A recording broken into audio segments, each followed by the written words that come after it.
Tipo, quando eu falei pra você que eu tinha preguiça de cortar banana de manhã, e aí você...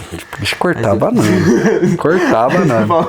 É por isso que eles vendem no supermercado banana descascada. Eu vi esse dia no Pão de Açúcar. Mexerica descascada. Mexerica descascada é sacanagem. Não, é sacanagem o negócio desse. Mexerica descascada é foda.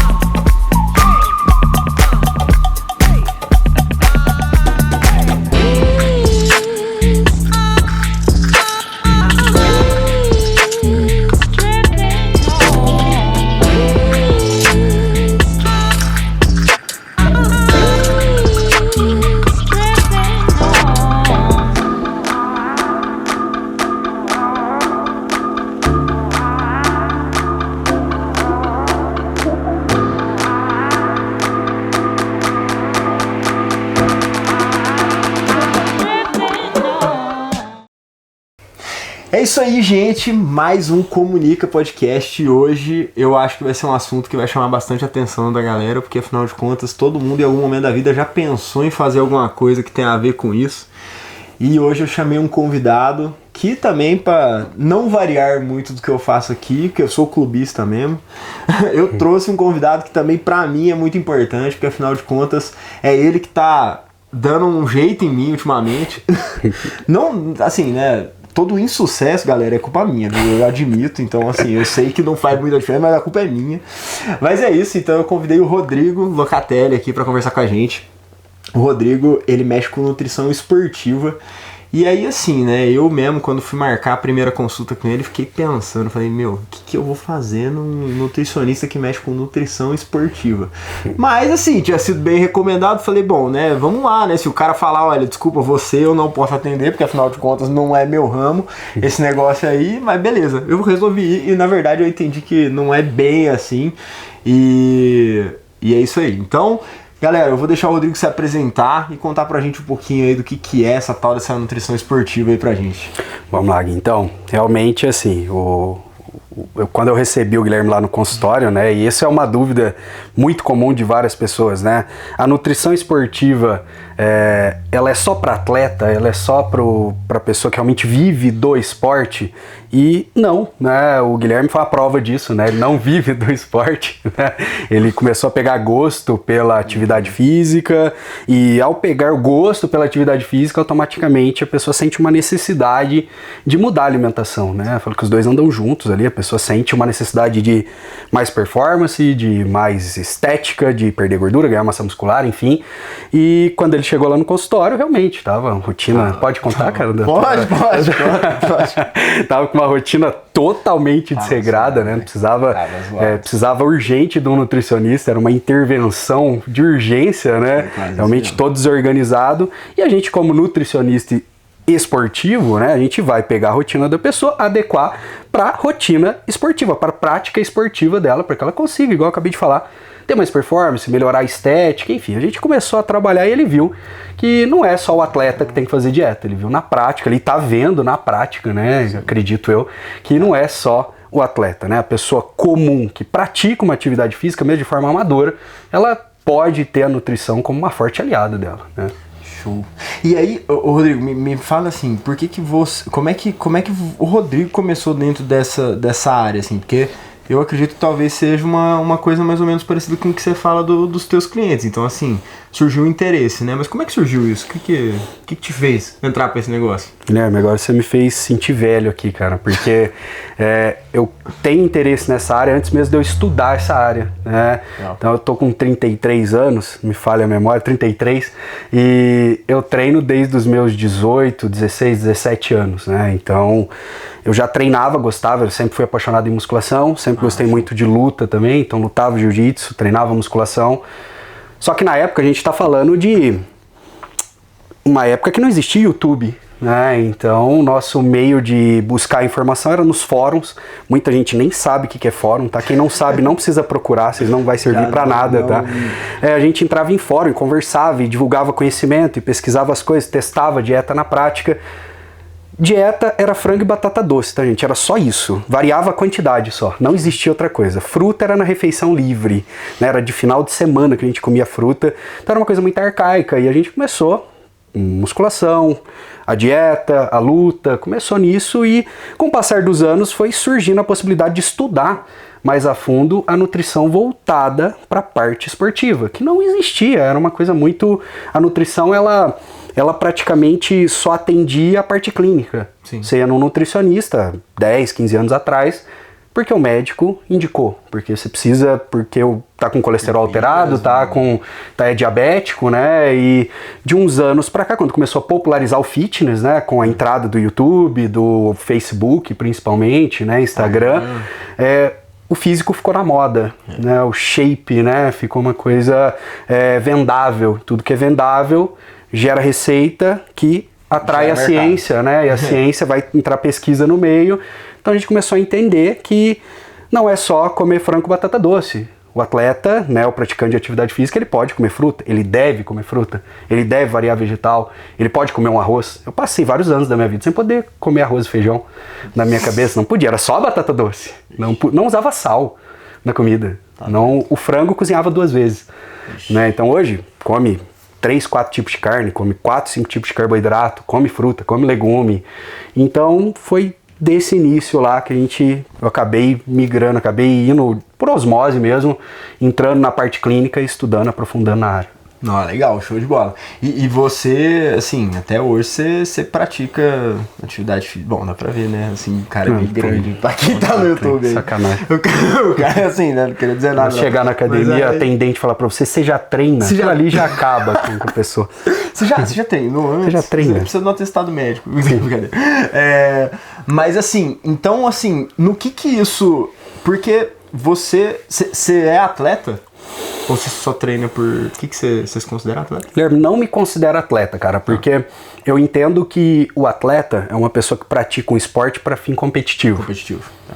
Eu só... Hobby. Eu me desafio a mim mesmo. Então, assim, gosto muito da musculação, que eu só pratico isso hoje. O jiu-jitsu eu machuquei muito, eu aposentei, porque eu ia me matar no jiu-jitsu, então... E a gente é profissional autônomo, né? Um dedo luxado era 15 dias pra voltar mexendo no mouse todo torto. Mas os dedos é tudo torto. Então não deu certo, então só na musculação. Como na musculação...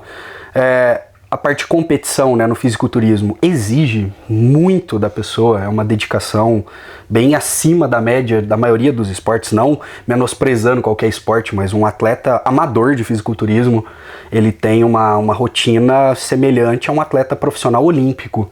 Realmente são todas as refeições naquele horário, quantidade de sal, o treino, o cardio, todo o aparato médico nutricional é muito restrito. Então, não sou um atleta, sou uma pessoa que gosta de treinar, sigo uma dieta, tem que honrar a profissão, né? Nutricionista que não faz dieta, eu acho que já não representa muito, né? Então... Aquele negócio, você sabe como é que foi, que você falou durante a consulta? Você sabe fazer dieta? Você fala, porra, se eu não souber fazer dieta, 30 anos. Foi, cara, e engraçado, né? Eu sempre falo isso pro meu paciente, eu tô prescrevendo a dieta pro meu paciente, eu falo, eu sei exatamente se dá ou não pra fazer essa dieta, porque eu já fiz isso aí que eu tô te passando. Entendeu? Eu já pus na prática. Eu já fiz todas aquelas estratégias da moda maluca, né? Que o pessoal deve lembrar. Aqueles jejum maluco quando saiu, jejum intermitente, dieta low carb extrema, cetogênica. Eu passei um tempão em cetose. Gente, não sei como que a minha mulher não me largou, assim, de ficar com a cetogênica. Era uma coisa, assim, dieta super restritiva de carboidrato, né? Uma dieta onde você induz o teu corpo a utilizar a gordura como fonte primária de energia e o nosso corpo se adapta como uma máquina fantástica, né? Mas essa adaptação demora um tempo, até adaptar você fica o cão, né? Você fica realmente mal. Então já testei tudo, né? A gente põe tudo na prática, testa na gente para depois passar pro paciente, né? Mas, e aí assim, a gente tá falando, porque eu perguntei atleta, né? Mas assim, eu acho que essa é uma coisa legal da gente trazer, assim, porque grande parte das pessoas não faz ideia de como funciona esse universo. Eu acho que isso é interessante e eu acho que você é uma pessoa legal para contar isso. Como é que funciona uma competição de fisiculturismo, assim? Gui, eu vou começar explicando assim, se você me permite, como que funciona uma temporada de um atleta. Beleza, Acho que assim, que a competição é só 10 minutos de palco e acabou. Então a gente... é foda, né? Por isso que é triste, sabe? Por isso que é triste. São 10 minutos. Não é igual um corredor, não é igual um ciclista que vai disputar várias provas, não é igual um lutador que vai disputar várias provas. Normalmente, o atleta de fisiculturismo, ele não consegue competir mais do que 4 ou 3 vezes num ano. Não dá, porque é muito extremo, cara, é muito extremo. Então, assim, vamos supor que vai ter só 3 ou 4, vamos pôr 3 competições, que 4 é difícil, o atleta que aguenta o rojão ali. O atleta, ele inicia a temporada dele na fase de off-season, né? Fora de temporada, né? A gente importa muito termo americanizado, porque é um esporte norte-americano. É chique, fica chique. Você fala off-season, você não fala fora de temporada. Isso aí já dá valor. Já põe em dólar, né? Acrescenta. Às vezes o cara consegue ter um patrocínio de uma marca de suplemento. Né? Então o atleta inicia o off-season dele, né? O bulking, né? Que é uma fase fora de temporada, ele começa uma fase de ganho, que é onde o atleta aumenta a ingestão calórica, né, por consequência ganha mais gordura corporal, e ele direciona essas calorias para construir o máximo de volume muscular possível. Né? Tanto que tem muita pessoa que não é do meio, às vezes vê um atleta em off-season, fala, nossa, parou de treinar, parou de fazer dieta, tá gordo, e não tá, ele tá gordo, né? Ele tem muita gordura, mas por baixo ali ele continua sendo um atleta, então ele tem uma capacidade muito boa de queimar aquela gordura na hora certa. Então, essa temporada normalmente vai umas 16 semanas, tá? E depois disso mira-se nas competições que vão seguir. Né? Se vai ser 2, 3, e aí você começa a fase de cutting, ou preparação, ou pré-contest. Pré-contest é diferente, é melhor que preparação. Melhor que preparação, claro. Já agrega. Então ele começa a fase de pré-contest, né? Normalmente com 12, 14 ou 16 semanas também até a data do show. Né? E essa é a fase onde você vai baixando a dieta, baixa de forma gradativa, tem várias estratégias que a gente usa para o atleta não perder aquela massa magra que foi construída no período de off-season. Tá. Né? Então ele faz o possível para preservar a massa magra, perdendo mais gordura. Né? A data do show, né? Então é definida a data do show. Na última semana, normalmente, a gente chama de peak week. Ó, outra frase. Chique. Frase chique. É a semana... Parece nome de Teletubbies. Parece, é o Tink Wink, né? É a semana de choque ali. Essa semana, cara, aquelas semanas que quem acompanha algum atleta aí vai ver, a pessoa sobe água, baixa água, sobe sódio, tira sódio, joga carbo, tira carbo. Não vou nem explicar aqui, que isso dá um podcast inteiro, tá? Só dessa semana aqui. Mas o desafio é o quê? Fazer aquele crescimento muscular do off-season, secou na fase de preparação do pré-contest, e ali no palco ele tem que estar com a musculatura cheia, no máximo de volume possível. A gente manipula carboidrato para isso nessa peak week, só que com a menor quantidade de água possível debaixo da pele, porque ele quer mostrar o músculo, e para o músculo ficar aparente, a pele tem que estar colada no músculo, e esse músculo tem que estar no total volume dele. Então essas manipulações, o atleta normalmente inicia, né, com uma semana antes, igual eu falei, e aí naquele final de semana ele vai competir. Chegou na competição, o campeonato de fisiculturismo normalmente ele demanda um dia inteiro ou 2 dias, dependendo do número de inscritos, né? Normalmente campeonato grande separam as categorias em 2 dias. O atleta chega no dia da competição, normalmente no dia da competição não se come muito, tá? Porque você quer o atleta com o abdômen mais vazio, mas essa estratégia pode variar um pouco, você vai dando alguns alimentos ali para o atleta manter a musculatura cheia. E detalhe, aquele físico do palco, ele pode se perder em questão de minutos. Uma manipulação errada, você joga fora o ano inteiro daquele atleta. Então é muita responsabilidade trabalhar com atleta. Por isso que eu tenho poucos hoje, tá? E não pego mais atleta, tá? Não adianta me chamar que eu não pego mais atleta para trabalhar.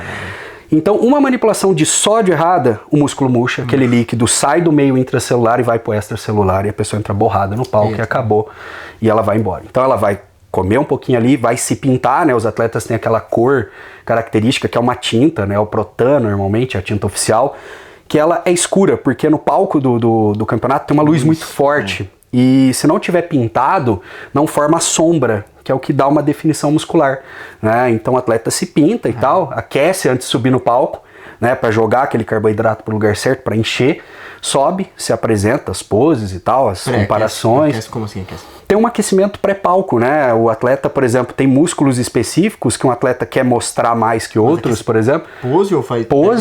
Pose não, faz exercícios. Faz exercício. Por exemplo, vou te dar um exemplo de um atleta meu. Ele tem uma dorsal bem bacana, assim, ele tem um músculo das costas dele é bem preenchido, e antes de subir no palco ele dá uma ênfase maior em ombro, para aquecer bem o ombro dele. Porque ele tá bem cheio de glicogênio, igual eu falei, ele tá com nutriente para encher o músculo, o pump muscular, igual quem treina. Você treina, você sente aquele pump. Pensa um atleta, ele tá totalmente cheio ali de glicogênio, ele faz uma elevação lateral, uma elevação frontal, que seja, enche um pouco mais, é o tempo dele subir no palco. Tanto que esse aquecimento ele é feito no pré-palco, é atrás do palco ali. Você vai ver um monte de doido fazendo flexão, fazendo elevação, as meninas mesmo ativando o glúteo, assim, o pessoal leva aquelas bem de elástica, né, para ativar glúteo, para dar um pump, e isso também tem uma função de melhora de propriocepção motora.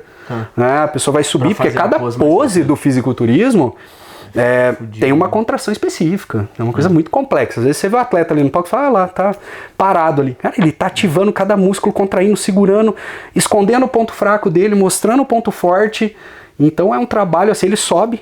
É muito louco. O Schwarzenegger mesmo fala que uma das coisas que mais deu diferença para ele conseguir despontar nas competições dele foi uma amiga, acho que era uma amiga, que era bailarina, né? Exato. E que ela treinou várias das poses dele, assim, que deu uma diferença brutal, né?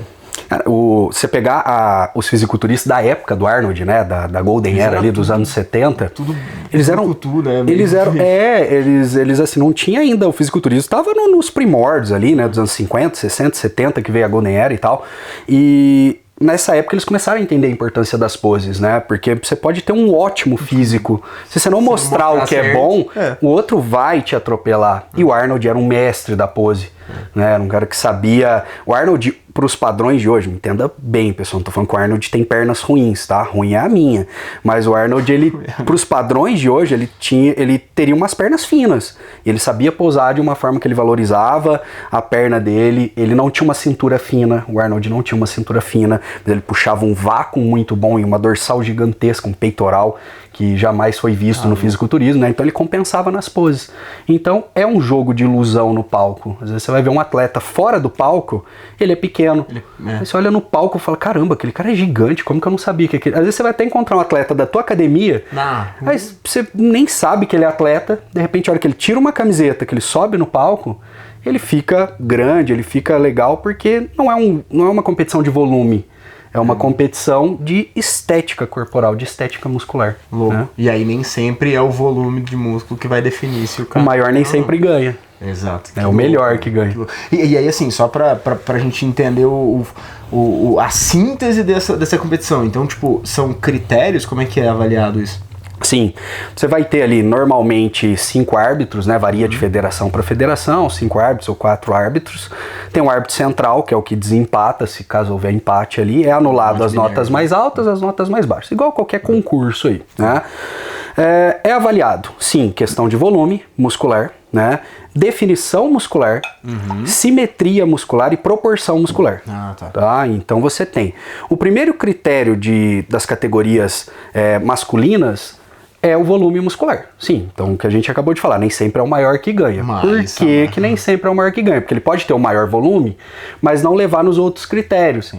Né? Então não basta ele ser o maior, ele tem que ter o volume e ter uma definição muscular legal, ter uma simetria legal. O que é uma simetria legal, Guilherme? É um lado do corpo igual ao outro. A gente vê muita simetria em palco, principalmente região abdominal. Né? Você que está em casa aí, que consegue ver seu abdômen, se não conseguir, passa em dieta comigo que eu vou te fazer você ver teu abdômen.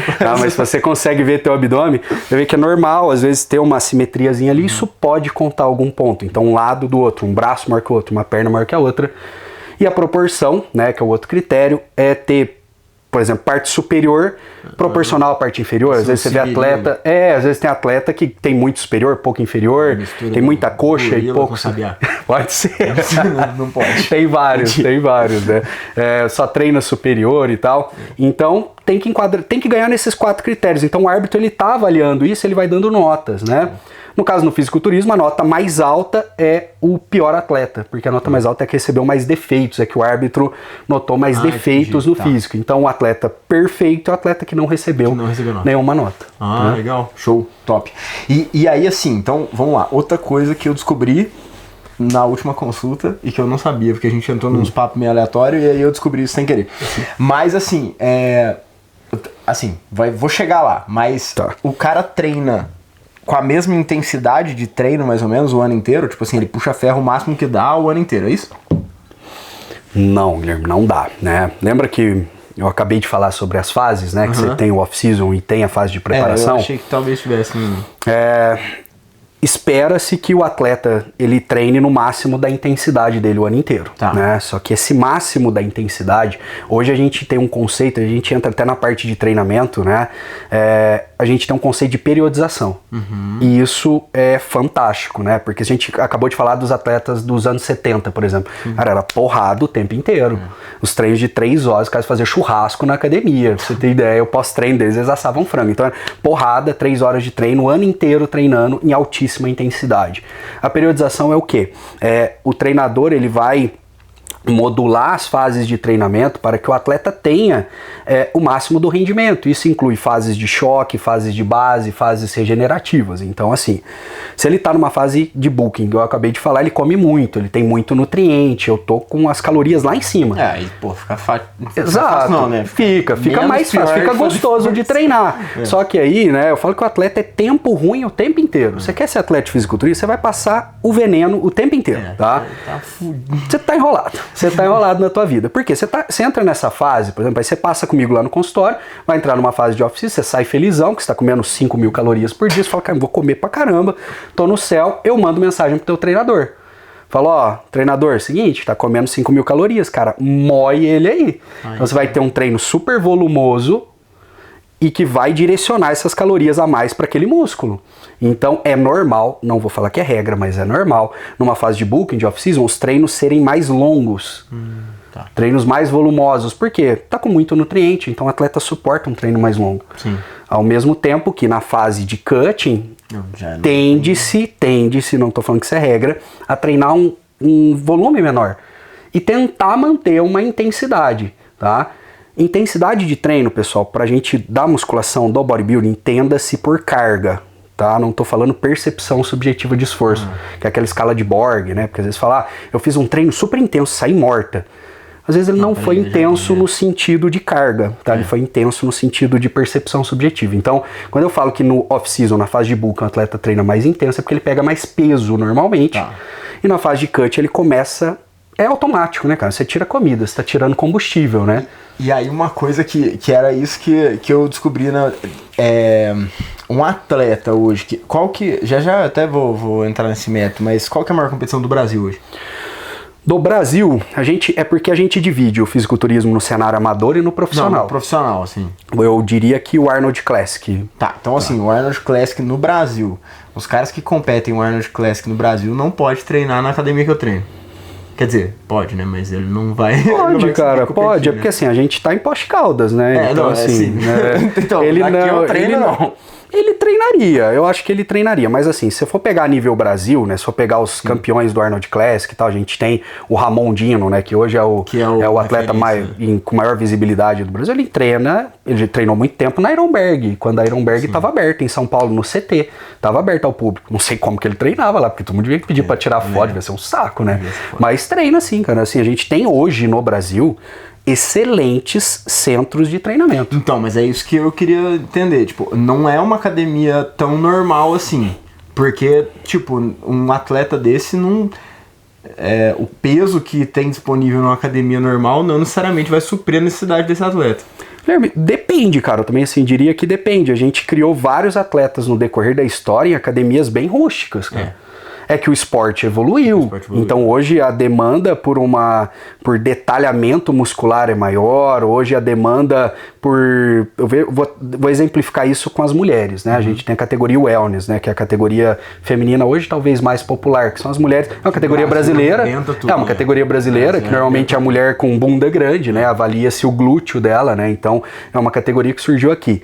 É uma categoria que detalha muito o glúteo da mulher, então tem elevações específicas, tem aparelhos específicos, hacks, leg press com uma biomecânica muito boa, que vão auxiliar nesse desenvolvimento. Sim. Mas a gente tem vários atletas top mundo aí que treinaram em academia simples, né? Então não é que é uma regra, você não precisa de um CT, mas o ideal seria... mas ajuda, né? Ajuda. E aí, né? tipo, os equipamentos é isso, é carga maior, é biomecânica mais bem desenvolvida. Eu diria que é mais a biomecânica, cara, porque assim, eu conheço vários atletas que não são de uma linha de treino tão pesado, assim, hoje entende-se que não é só carga que interessa. Show. E aí, assim, a nível mundo, qual é a maior competição de... Mr. Olímpia, em Las Vegas, né? Ali. Que é aquele que o Schwarzenegger ganhou um punhado de vezes. Isso. O Arnold, salvo engano, 7 vezes campeão. E ele largou mão porque ele não tinha a pega pro segundo colocado, era muito longe. Ele falou assim, eu acho que ele fala isso no documentário dele. Ele fala, mas ele já tava dando uma caída já, sabe? Ele já tava dando uma caída já. Por cima. Saiu, parou na hora certa, certa, né? Cara, é um mega evento, assim, é uma competição que, assim, eu tenho vontade de um dia assistir lá, porque para Las Vegas, né? Então é bem legal, assim, a feira. E hoje tem várias categorias. Na época do Arnold, né? Só existia a categoria masculina, só a bodybuilder. Sim. Era uma categoria. Hoje, dentro da categoria masculina, você tem a Classic Physique, que é a categoria do Ramon. Sim. Que é uma categoria que limita peso e altura, né? Ela limita um determinado peso para uma determinada altura. Você tem a Men's Physique, que é aquela categoria de short, né? De bermuda. Você tem as categorias femininas, né? Que antes você só tinha categorias Women's Physique, que era um desenvolvimento muscular muito grande. Hoje você tem biquíni, você tem a wellness, que a gente acabou de falar. Então, é um show, cara. É um evento, assim. E todo mundo treina para, primeiro, a jornada do atleta, ele ser amador, ganhar os campeonatos amadores, se destacar, pleitear um cartão profissional, né? Aí ele ganha uma competição amadora que dá direito a um Procard, né? Aí ele vira atleta profissional. Tem essa? Tem. Por isso que eu falei, qual competição que é a maior do Brasil? A amadora ou a profissional? Entendi. Aí ele vai ser um atleta profissional. Dentro do cenário profissional, ele vai ganhar a competição. Se ele ganhar uma competição profissional, ele se classifica para o Olímpia. Aí ele vai em Las Vegas competir para ver se ele se torna um Mr. Olímpia. Né? Se ele ganha o Mr. Olímpia. Então é uma... E aí, no caso de ganhar o Mr. Não, o Mr. Olímpia é a maior. É a maior. É a maior. E aí, uma outra coisa. Porque o esporte acabou ficando muito conhecido. Sim. E tipo, como todo esporte é investimento. Isso a gente viu muito acontecer no basquete nos Estados Unidos, a gente viu muito acontecer no futebol aqui no Brasil. Então, compra jogador de lá, vende jogador de cá e blá, blá, blá, blá. E isso também acontece no mercado do fisiculturismo. Sim. Hoje a gente tem as potências, né, são concentrações de atleta, né, que a gente põe pelo mundo, assim. Os Estados Unidos ainda é o país mais forte do fisiculturismo, né? Hoje, e o Brasil, eu diria que é a segunda potência do mundo já de fisiculturismo. A gente faz as coisas na raça mesmo, né? O negócio aqui é feio. Eu tenho vários pacientes nos Estados Unidos e eu digo que o principal diferencial hoje nem é tanto as academias, igual a gente falou, mas o acesso a alimentos, né? É muito caro você comer no Brasil, que um atleta hoje no Brasil, um atleta pesado, ele gasta R$4.000 de comida no mês com facilidade, Então o Brasil é muito forte e a gente tem nos países árabes também vários atletas bons, assim. Eles têm muita grana lá, né? Lógico, né? Sobra dinheiro. Importaram atleta. Então a gente tem centros de treinamento gigantescos no Kuwait, em Dubai, tá montando uma academia gigante. Então eles estão investindo nisso. Virou como se fosse cavalo de corrida. Exato, é uma boa definição. Um cavalo de corrida do Sheik é o atleta grandão. Ele chama o atleta lá, por exemplo, se é um brasileiro, ele te chama pra você ficar lá, treinar, representar a academia dele, trabalhar com o coach dele, com o nutricionista dele lá. Nossa, que deve ser violento, hein? Andar de Lamborghini. Se caber na Lamborghini, se né? Caber, se um atleta que se preze não pode. vai caber numa Lamborghini. Não pode. Eu acho que é o tipo um teste. Tá errado, ele pega e te dá a Lamborghini. Você coube na Lamborghini, você tá demitido. Tchau, tá demitido. Você não vai mais... Eles normalmente andam de Bentley. Pode ser. E olha lá. Olha lá. E aí, Rodrigo, uma pergunta. Porque, assim, a maioria dos esportes, pelo menos que eu, assim, né, eu não sou um cara tão, assim, fissurado pelo esporte também, então não entendo muito, mas a maioria dos esportes tem teste de doping. Sim. Fisiculturismo tem doping? A gente fala que se tiver doping não tem nem árbitro, né? Entendi, exato. Não tem nem plateia. Entendi. Sobra talvez a tia da faxina ali pra limpar E olha lá. E olha que é forte, né? Não tem. Por quê? Já tentaram implantar isso, né? Na antiga federação, na antiga IFBB. O sonho do antigo diretor da IFBB era tornar o fisiculturismo um esporte olímpico, né? E para ele se tornar um esporte olímpico, ele precisava ser chancelado pela UADA, pela, sei lá, alguma instituição internacional que vai fazer teste antidoping, né?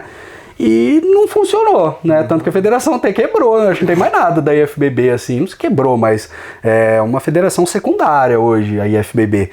E não encaixa, né? E a gente sabe que o atleta de fisiculturismo ele vai ter que usar recursos ali, sem esses recursos ele passa a ser um ser humano normal. Sim. E ninguém quer ver um ser humano normal num palco ali. Vai ser um cara definido? Vai, mas não encanta. Hoje tem federações que são federações para naturais.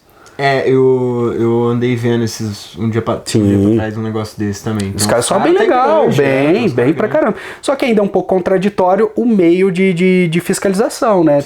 Tem federação lá que o teste é polígrafo. Aí tá de sacanagem. Você faz um treino ali pra você mentir legal, né? O cara é meio psicopata e ele quer competir ali, ele engana o polígrafo, ele passa. Ou você usa alguma droga que engana o polígrafo. Exato. Então, assim, tem federações para naturais. Mas a gente fala, cara, fisiculturismo não é um esporte pra ver físicos bonitos, é pra ver físico fora da curva. Não quer, porque ver físico bonito, você vê vai ver um filme Miss Universo, você vai ver um desfile, aquilo ali é pra avaliar a musculatura. Claro que tem algumas categorias que tem um pouco de beleza, tem um atleta que é mais bonitão, então acaba tendo, mas não é um concurso de beleza, entendeu? Então, por conta disso, o doping acaba sendo assim inviável pro nível do fisiculturismo, né? Tá, e aí assim, é isso, né? Porque o corpo do atleta de fisiculturismo acaba virando uma máquina, de fato, né? E é uma máquina que funciona à base de quase tudo artificial, né? Não tem jeito também de ser... Quanto maior o nível, maior o número de recurso empregado ali, né? Você pega as atletas biquíni, por exemplo, a categoria feminina que é super fininha e tal. Tem atleta natural. Tem atleta que não usa nenhum recurso ergogênico, não usa diurético, não usa estimulante, não usa nada. Ela compete daquele jeito. Já você pega um bodybuilder open de 140 quilos, você acha que ele ficou daquele jeito tomando creatina e whey protein?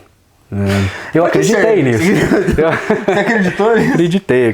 Te falei no começo que eu comecei a ver isso em revista, fórum, né? Isso, vou ficar grande. Você olhava o Ronnie Coleman na capa da revista. Ronnie Coleman é o maior da história, para 150 quilos. 150 quilos, pensa num cara gigantesco. E o cara com amino hard. Aí você achava que você ia tomar um aminoácido e ia ficar do tamanho do Ronnie Coleman. Não aconteceu. Não deu certo. Não deu certo. Eu tomei o do Ronnie Coleman, inclusive, muito tempo. E não deu. Não funcionou. Não funcionou. Ele tá vencido. Inclusive, assim, vamos lá, momento desmistificando as coisas. O whey, pra que serve? Se a gente for falar pra que serve, a gente vai ter inúmeras aplicações, né, do whey protein. O whey é só a proteína do soro do leite, né? Então, extrai-se ali, pessoal, é a proteína do soro do leite, tá? Não é o soro do leite. Eu já vi um monte de gente postando no Instagram, aprendi a fazer whey. Você não aprendeu a fazer whey, tá? Você não é esperto, tá? Você não é o único esperto do mundo, tá? Você não é. Normalmente você se acha o único esperto do mundo, você é bobo. Geralmente. Então, é a proteína do soro do leite, então retira-se o soro, é necessário 1000 litros de soro de leite para fazer 1 kg de whey protein, não lembro da proporção correta, mas extrai-se a proteína do soro do leite. E essa proteína do soro do leite, ela tem um perfil de aminoácidos muito bacana, é um perfil de aminoácidos muito rico, né? Ela tem aminoácidos essenciais numa quantidade muito bacana, ela tem um alto índice de leucina, que é um aminoácido essencial, que ele está correlacionado com a melhora da síntese proteica muscular. Então ela é uma proteína nobre, é uma proteína de alto valor biológico, que tem todos os aminoácidos essenciais, então ela é essencial para a vida, né? E Consumindo o whey protein, você tem a melhora dessa sinalização de vários marcadores hipertróficos no teu corpo. E com o passar do tempo, né, o whey protein se popularizou demais, foi surgindo pesquisas e estudos com a suplementação específica de whey protein para determinados grupos. Principalmente idosos parece se beneficiar muito com a suplementação de whey protein, porque é muito comum o idoso, com o passar do tempo, ele perde aquela palatabilidade por carne, por proteína sólida. As proteínas animais, de forma geral, todos têm os aminoácidos essenciais, né? São proteínas de alto valor biológico. Isso que eu ia Mas perguntar. a concentração de leucina que tem no whey protein, a digestibilidade dela, parece ser um diferencial para idosos, para praticantes de atividade física, né? Uma proteína de rápida absorção. Então ela pode ser utilizada num pós-treino, se você deseja ter uma recuperação mais rápida de aminoácido. Não que isso seja uma regra, mas dependendo do esporte isso pode ajudar muito. Eu atendo muito paciente que ele treina musculação e dali 2-3 horas ele está correndo, ou ele está lutando jiu-jitsu, ou ele está pedalando. O whey protein encaixa muito bem aí, ela tem uma digestão muito rápida, então... Mas é comida. Não diria que é comida, né? Não sei o que você vai falar, se eu fizer um bolo de whey, aí você come ele. Não, é diferente. Por quê? Quando a gente parte do princípio do suplemento, ele vai ser um nutriente isolado de alguma maneira para consumo. Então você exclui toda uma matriz alimentar.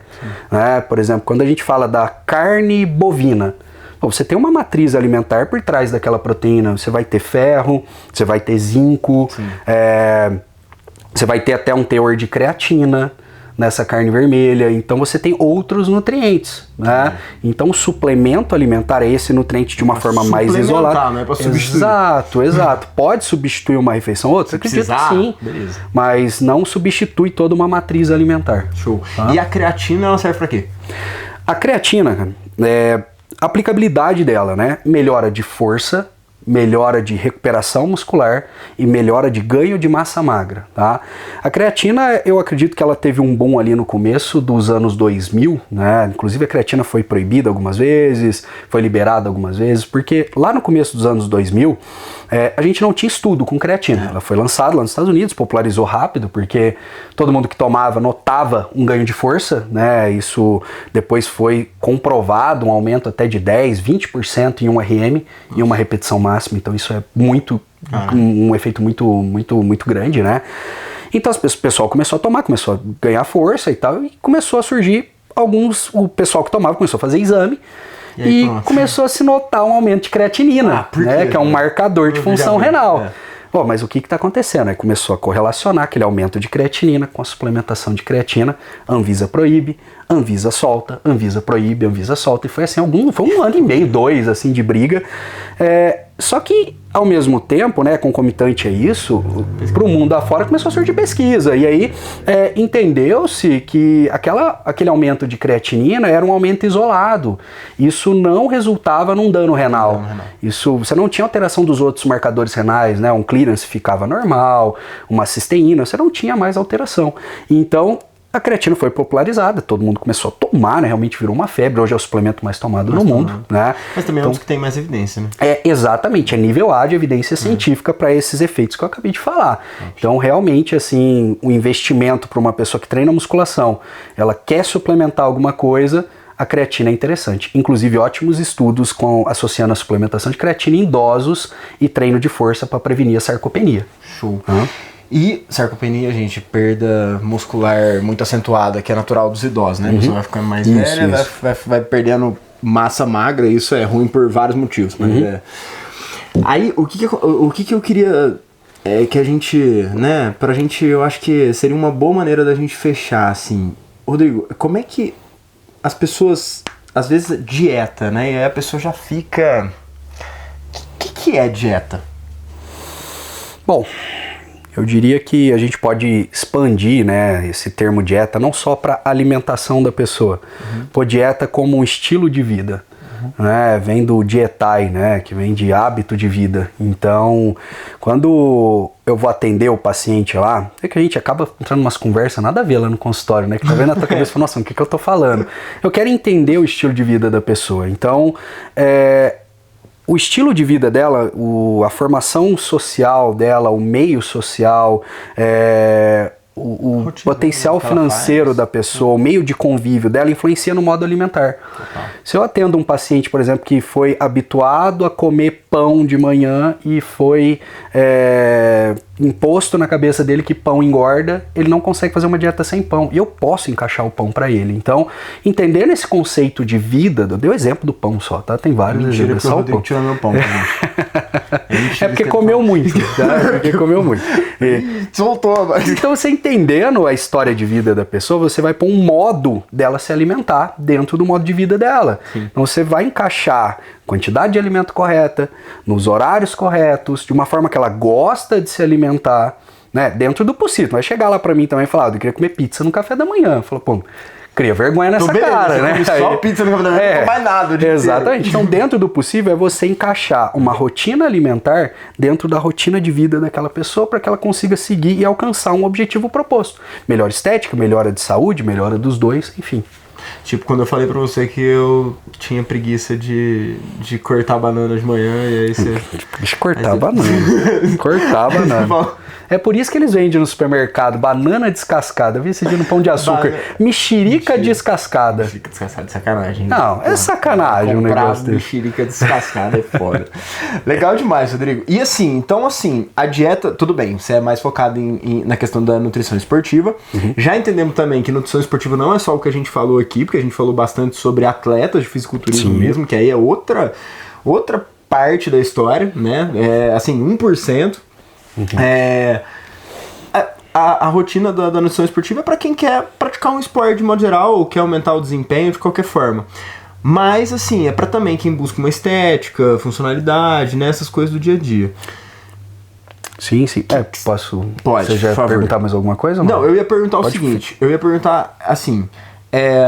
o que você acha que uma pessoa... Porque muitas vezes as pessoas têm um pouco de medo, eu acho, também, né? De procurar. Porque às vezes a pessoa fala assim, porra... Porque é muito difícil você achar uma pessoa que fala assim, não, eu não quero ter um corpo mais...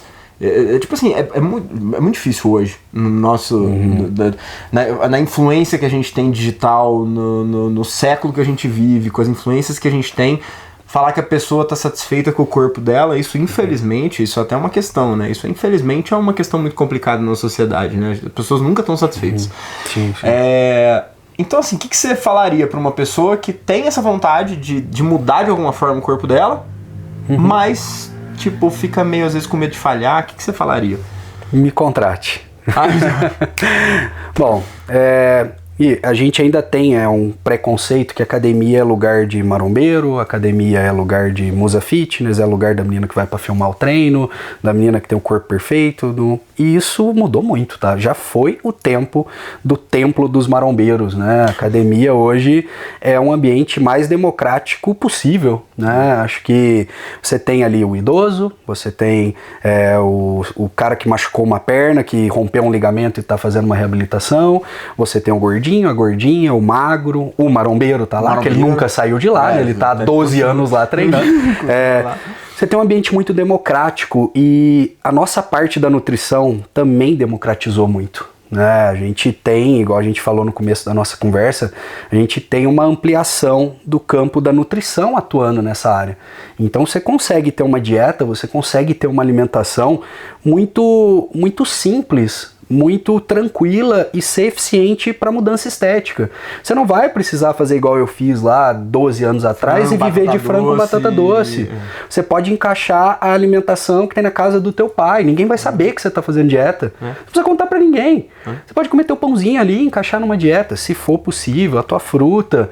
Então acho que essa democratização, tanto da nutrição quanto do treinamento, ela abraça todo mundo. Então você quer ter um físico legal? Ótimo, vamos trabalhar para isso. Só faço uma observação, que é até um ponto que você tocou, que eu achei interessante. Ter um pouco de filtro com redes sociais, com corpos perfeitos, né? Que isso eu vejo na prática. Eu atendo muita gente de musa fitness, de influencer e tal, que no Instagram é uma coisa, pessoalmente é outra. Então, assim, é igual o lanche do McDonald's, né? Você olha ali, pessoalmente, é o ângulo perfeito, a cor perfeita, a luz perfeita. Então, ter um pouco de cuidado no espelho. Às vezes a pessoa, ela tá numa outra jornada da caminhada, já é uma pessoa avançada, uma pessoa que tem uma outra estrutura corporal, e aquela pessoa que está iniciando, ela se frustra. Sim. Ela olha e fala, nossa, será que eu nunca vou ter um corpo assim? Não, falo sempre pro meu paciente. Às vezes chega paciente pra mim lá e abre o Instagram, primeira coisa na consulta. Falo, Rodrigo, assim, eu queria ficar assim. E me mostra uma menina que tá 20 anos treinando, com uma genética absurda, aquele corpo dos deuses. Eu falo, ó, peraí, você vai chegar no teu melhor se você fizer o teu melhor. Você tá se comparando com o melhor do outro. E um progresso, né? Exato, você tá no prézinho e essa pessoa é um PhD. Então vamos por etapa para não se frustrar. Mas é um problema hoje, né, cara? Todo mundo tem pressa. Pressa. Pressa. A pessoa chega pra mim e fala, Rodrigo, em 3 meses eu quero ir pra praia. Legal, vai pra praia. Tá, vai, a hora que você voltar, você veio na consulta, você não vai ter de fazer nada. Curte a tua praia, você só vai passar raiva. Você vai entrar numa dieta super restritiva, vai ficar pirado da cabeça, vai chegar na praia com 1 milímetro a menos de gordura no abdômen, com a fome do caramba, de mau humor lá na praia. Vai comer o que não comeu os 3 vai rebentar tudo e aí volta no consultório pior. E assim, gente, assim, aí agora um relato pessoal meu aí, de fato, assim, eu nunca tinha aderido muito bem à dieta, mas assim, de fato, depois que eu entendi que não precisava de loucura e o Rodrigo nesse sentido, eu não esqueço até hoje, a primeira vez que eu fui passar com o Rodrigo vira pra mim, eu na verdade viro pro Rodrigo e falo assim, não, eu tava fudido, gente, então assim, eu falei assim, não, tô disposto a fazer qualquer coisa que você falar pra eu fazer, eu vou fazer. Então se você falar pra eu comprar castanha, não sei o que lá, e comer castanha, eu vou comer castanha. Ele virou e falou assim, comer castanha? Não, você vai comer comida de gente, não de passarinho, você vai comer comida de gente. Aí ele falou, aí depois disso, e aí é isso, meu lanche ao invés de castanha, que eu achei que ia ser castanha, passou a ser um pão com pasta de amendoim, que tinha sabor Nutella ainda, um negócio. Então assim, e rompeu totalmente o que eu achava que ia ser. Claro, né, gente, adequado, tô falando isso adequado à minha realidade, ao que ele avaliou de mim, mas é isso, eu acho que vale a experiência de passar por uma pessoa que tem essa percepção, porque tem muito profissional também que tem esse perfil, né, de querer passar coisas que, tipo, assim, que são muito restritivas, não pensa... Tire referência. Na experiência do paciente, né, então eu acho que isso é válido. Mas, Rodrigo, show de bola, foi muito legal esse bate-papo nosso. Conta pro pessoal aí como é que eles podem te achar. O Rodrigo é um cara, inclusive, gente, sigam o Rodrigo no Instagram, porque o Rodrigo fala várias coisas sobre nutrição no Instagram, bem legais, assim, bem didáticas, sabe aquelas coisas, informações com evidência e pílulas, assim, sabe, pra vocês conseguirem, com pouca informação, assimilar um conhecimento bacana. Deixa aí os seus contatos. Valeu, Gui, obrigado. Viu? Primeiro, obrigado pelo convite aqui de estar aqui trocando essa ideia. Pode entrar no meu Instagram lá, Rodrigo Locatelli Nutri, não tem como dar errado, tá? Locatelli com 2 L's e I. Lá tem o contato de agendamento e tal. Pode entrar lá, manda, eu sempre abro caixinha de pergunta, pode mandar pergunta no direct, pode mandar na caixinha de pergunta, se quiser marcar consulta, melhor ainda, tá? A agenda desse ano que já tá fechada, só janeiro ou fevereiro agora, mas já põe o nome lá para começar o ano voando já. Já bombando. Isso aí. Show de bola, é isso aí, gente. Rodrigo, obrigado, valeu, cara, foi show de bola. Valeu. Eu agradeço.